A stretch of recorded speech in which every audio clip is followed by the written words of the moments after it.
vocês, apaixonado pelo Brasil e apaixonado pela luta que nós vamos fazer.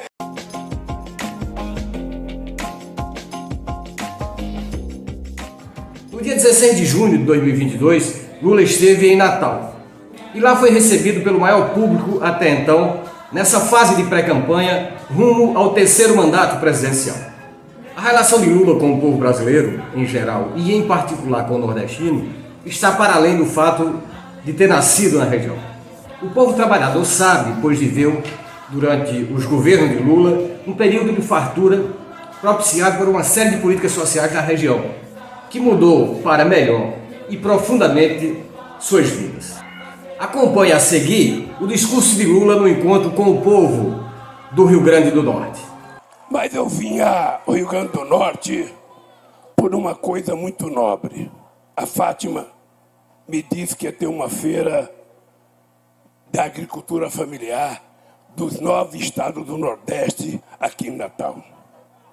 E eu me interessei e vim a Natal participar dessa feira, porque vocês lembram que em 2002, quando eu fui eleito presidente, a primeira coisa que eu disse é que a gente ia acabar com a fome nesse país.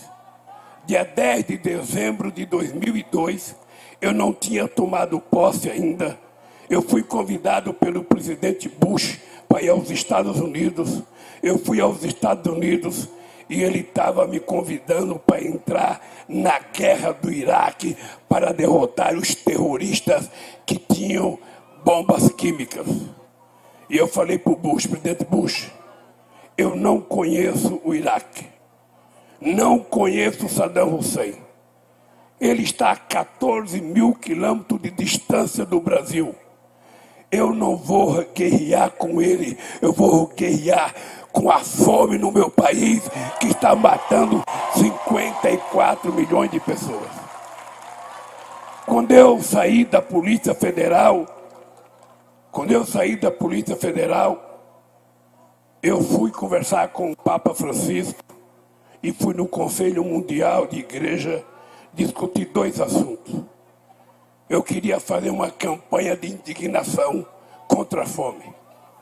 Eu queria fazer uma campanha de indignação no mundo em que produz mais alimento do que se consome. E mesmo assim, nós temos 900 milhões de seres humanos que vão dormir toda noite sem ter uma refeição para fazer. Significa que o problema não é falta de produção de alimento. Significa que tem 2 outros problemas.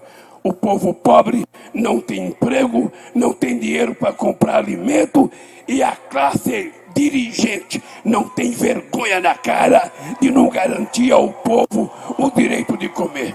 Eu agora estou outra vez com essa disposição. Eu não consigo entender.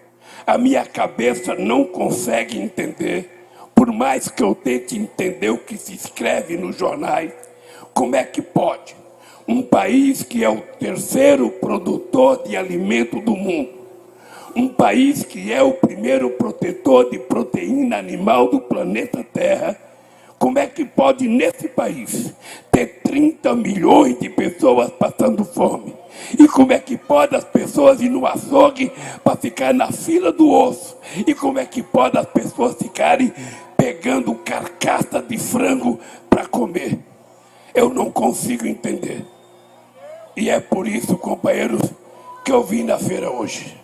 Eu vim na feira para visitar a barraca da Bahia, para visitar a barraca do Rio Grande do Norte, para visitar a barraca de Sergipe, de Pernambuco, da Paraíba, do Ceará, do Piauí, do Maranhão, para a gente ter noção de como esse povo brasileiro, quando tem o mínimo de oportunidade, o mínimo de financiamento, o mínimo de crédito, esse povo consegue fazer uma revolução. E pelo que eu vi hoje, eu quero, Fátima, dar os parabéns mais uma vez aos governadores do Nordeste que tiveram a grandeza de criar o consórcio do Nordeste para tentar salvar o Brasil da mediocridade política representada pelo autogoverno. E quero dizer para vocês, eu aqui não posso falar de campanha, Não posso nem pedir voto para você, porque você ainda não pode ser candidata. Você é só pré-candidata. Mas eu vim aqui dizer para vocês, eu tenho certeza que nós vamos voltar a governar esse país. E não é o Lula que vai votar, vocês vão votar. Vocês vão votar.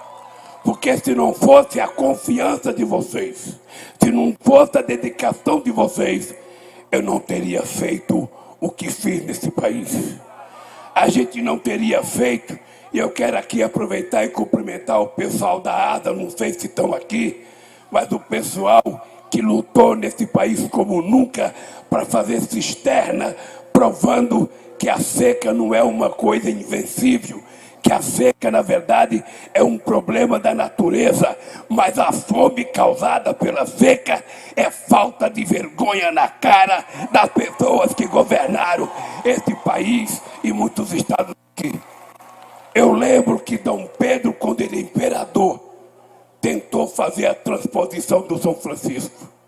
Dom Pedro chegou a trazer um engenheiro alemão, me parece que em 1846, para tentar tirar um pouco de água do São Francisco para levar para o semiárido e atender a 12 milhões de famílias. Nunca deixaram ele fazer. Nunca deixaram. Um estado não deixava porque achava que o rio era seu. O outro não deixava porque achava que o rio era seu. Enquanto isso, eu,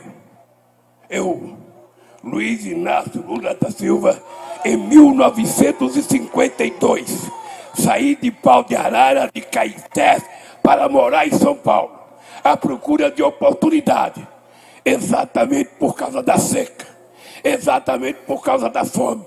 E 70 anos depois, o Brasil continua quase que do mesmo jeito. A Fátima se lembra das frentes de emprego no Nordeste. Eram milhares de trabalhadores sendo convocados pelos governadores para tirar um pouquinho de terra aqui, levar um pouquinho de terra ali, para tirar pedra daqui, sem produzir nada que tivesse efeito duradouro. E a transposição nada. Pois bem, nós resolvemos fazer a transposição. E eu tive o prazer de inaugurar a transposição. Um canal de 640 quilômetros. Um canal feito às custas da fé do povo desse país. Porque eu não poderia conceber a ideia de que uma parte do país via a sua cabrinha morrer de fome, o seu cachorro morrer de fome, a sua vaquinha morrer de sede, porque não tinha um pouco d'água.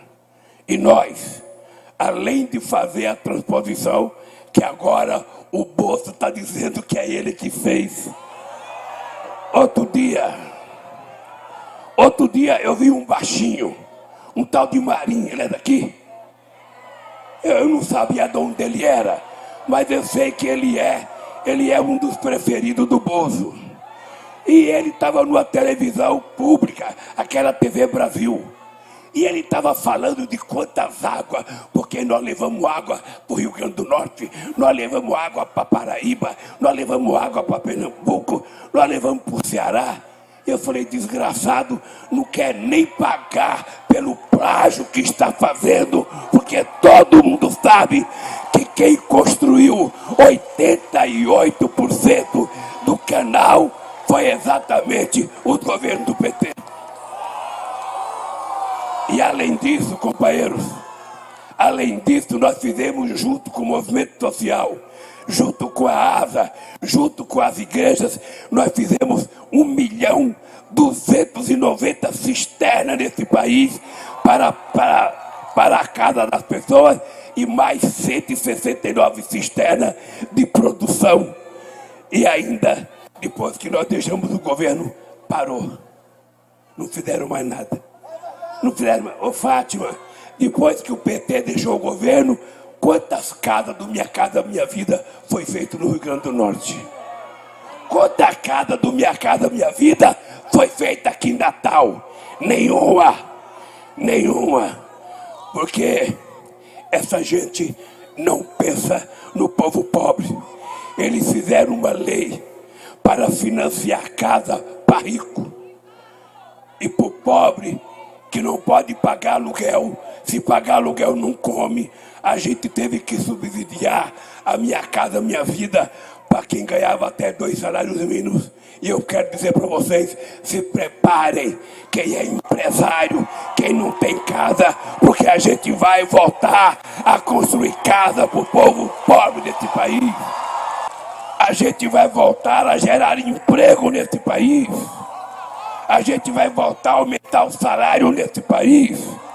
A agricultura familiar vai voltar a ter o PAA, a ter o PNAE, a ter crédito, porque a agricultura familiar é que coloca 70% do alimento que nós comemos na nossa mesa. O cara pode ser um grande plantador de soja, mas ele não é capaz de produzir um ovo ou uma galinha. Quem produz é o pequeno produtor. Então, companheiros, nós vamos fazer uma coisa que é normal. Nós vamos colocar outra vez o pobre no orçamento e o rico no imposto de renda, para que a gente possa ter dinheiro suficiente para a gente arrecadar e resolver o problema desse país. E veja uma coisa importante. Vocês estão vendo que a cada dia piora. O João Paulo é um cara entendido da Petrobras, entendido de energia elétrica. Você veja o que o Bolso está tentando jogar a culpa em cima dos governadores pelo preço da gasolina, jogando a culpa em cima do ICMS.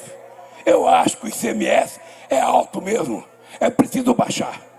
Mas não pode jogar a culpa que a gasolina subiu por causa do ICMS. O Pedro Parente, quando resolveu criar a política de paridade internacional, ele não mandou projeto de lei, ele deu uma canetada e transformou a nossa gasolina, que é extraída em reais, o trabalhador que recebe em reais, ser vendida a preço de dólar. Para quê? Para favorecer 392 empresas que estão importando gasolina dos Estados Unidos. E quando eles foram vender a BR, foram para a televisão dizer para vocês: nós vamos privatizar a BR e vai ter mais liberdade, vai ter mais concorrência, vai baratear a gasolina. Hoje, o coitado que tem um carro aqui em Natal, que ganha 3, 4 mil reais por mês, ele só tira o carro para lavar a calota e a roda do carro no final de semana, porque ele não consegue mais encher um tanque. E eu quero dizer para vocês, eu já disse, nós vamos voltar a brasileirar os preços da gasolina, do óleo diesel e do gás desse país. Eu fiquei 8 anos na presidência da República e a gente não aumentou o gás de cozinha, porque o gás de cozinha é um elemento da cesta básica. Ele tem para o pobre uma importância muito grande. E o pobre não pode estar pagando 150, 140, 120, 113 reais num botijão de gás de 13 quilos. E quando ele não pode pagar, ele fica tentando cozinhar com querosene, ele fica tentando queimar lenha, ou seja, catando lenha velha da rua para queimar, às vezes se acidentando. Esse país não precisa disso. Esse país é muito grande. Esse país tem muita riqueza. Esse país pode tornar a sociedade, mais equânime. A gente pode viver melhor. A gente pode ter a esperança de educar os nossos filhos, de ter uma casa, de colocar numa universidade, de ter um emprego melhor, de ter acesso à cultura, de ter acesso à saúde, de ter acesso ao lazer. É tudo isso que a gente sonha. É viver dignamente e decentemente. E esse país permite. E é por isso, companheiras e companheiros, que eu estou disposto a voltar. Para provar que eu acredito nesse país e que eu acredito que vou evoluir muito. Não só para tentar consertar as coisas nesse país, mas para porrinhar a vida daqueles que não gostam do povo pobre desse país. aqueles que não dão valor ao povo pobre, aqueles que não dão valor ao trabalho, aqueles que